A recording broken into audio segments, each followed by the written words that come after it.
Hey guys, thought I'd start this now since I was just in Moncton. As you can see, I got my speedometer, tachometer back, and my signals. It was just a burnt out fuse, thankfully, but they checked my wires anyways. And I'm about to hit the Confederation Bridge, which is foggy as fuck right now. Probably windy as fuck too.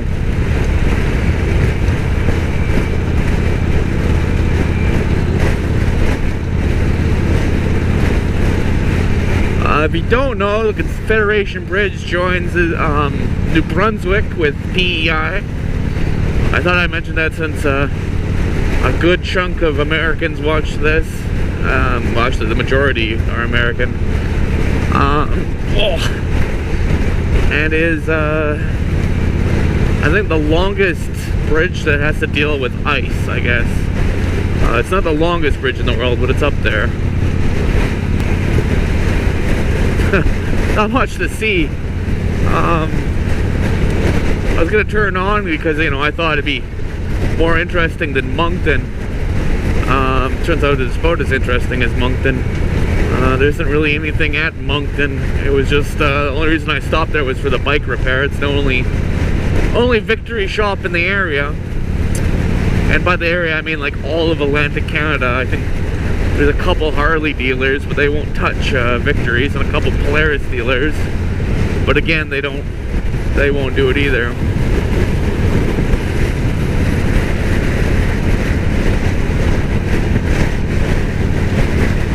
God damn.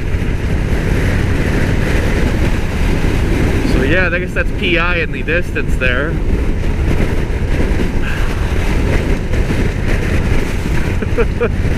Yeah, this is quite a bridge.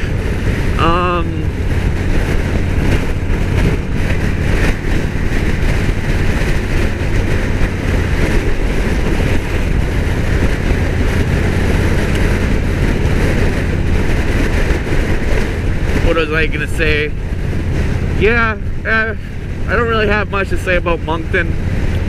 They only had like a small downtown core with like a handful of interesting older buildings, but nothing major. You know, a bunch of Irish pubs and stuff like that. Had some good donair places. That's really it. It was just donair and beer, which of course I tried a little bit of each. Oh, that's a nice view. Hopefully you guys can see that. That was kind of on the border here.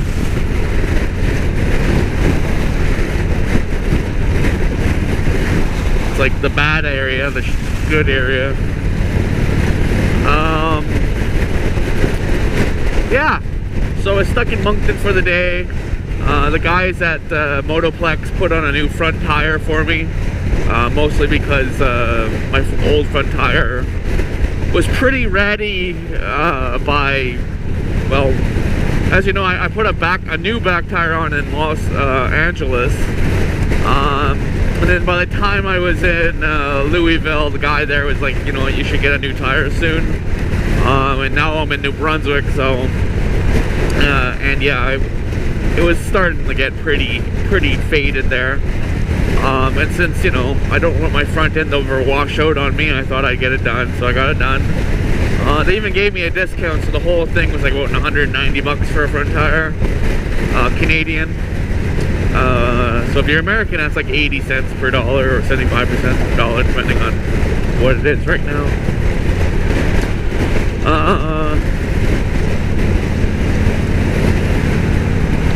Yeah, my lights are back. They checked my brake, and checked my wiring before they put in a new one, and that was about it.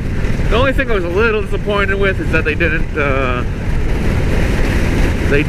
wash my bike, which, you know,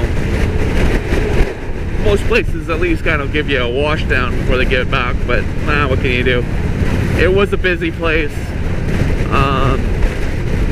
like I said, other than being the only Polaris deal in the area, they're or Victory dealer, they're a Polaris dealer, a Yamaha dealer, and not just bikes, but you know, Star, Yamaha bikes, and all the other stuff too, like side-by-sides and ATVs and snowmobiles.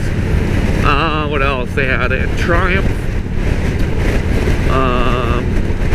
They even had a few Harleys, but I think they were just the used market.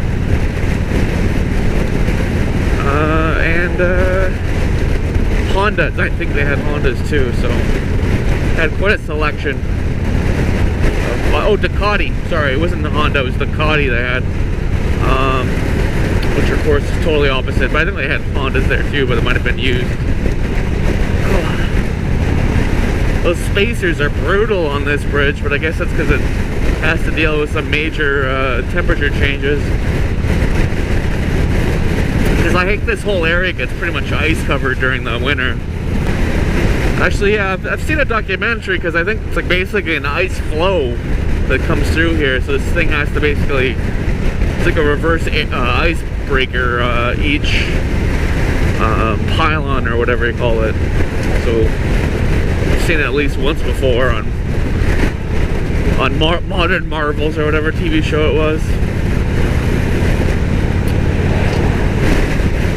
Hey, what else? Yeah. Oh, the rest of Paddle Fest was pretty decent. I saw the Bar Brothers. I'd never heard of them until now. I guess my mom was a big fan of them, so she was jealous. But yeah, they were good. They made up for the night before. And then I stayed in St. John's again, in the same place I was before, which was pretty nice. I like that place. And then I was in Moncton. I went the day before, stayed overnight, and then, you know, just brought the bike in the morning. Got it back at the end of the day, and then stayed over again. Again, really nothing to say about Moncton. There's nothing other than, like, I mean, if you go to Moncton, it's because you're going to the parks and stuff nearby, which is like an hour or 45-minute drive from Moncton. I mean, there's stuff around Moncton, but there's nothing really impressive about Moncton, if that makes any sense.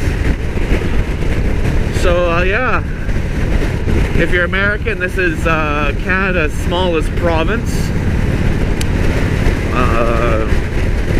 I don't even think it has that many people on it. I think it's like a population of 300,000 or something like that. I think it's probably less than that. Probably way less than that. So yeah, it's got, there's cities bigger than this, and it's got the, well, it's a province, which is, you know, the equivalent of a state. So there's some major differences, which is a little bit weird, but yeah.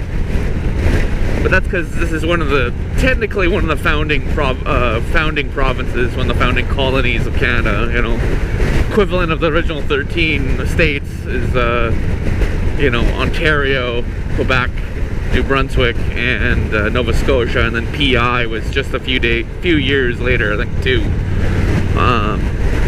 And it's where they had the first meetings about Confederation. Oh, I want to go that way.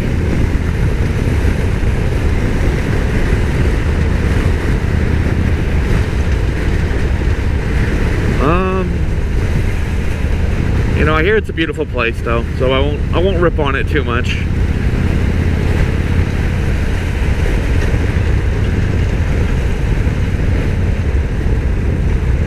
I forget why they didn't join originally for 2 years.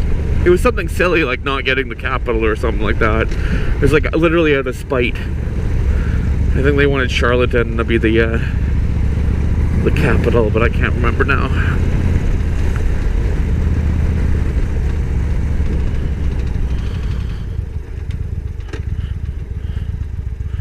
But it is something absolutely ridiculous. I don't know why, and I just can't remember.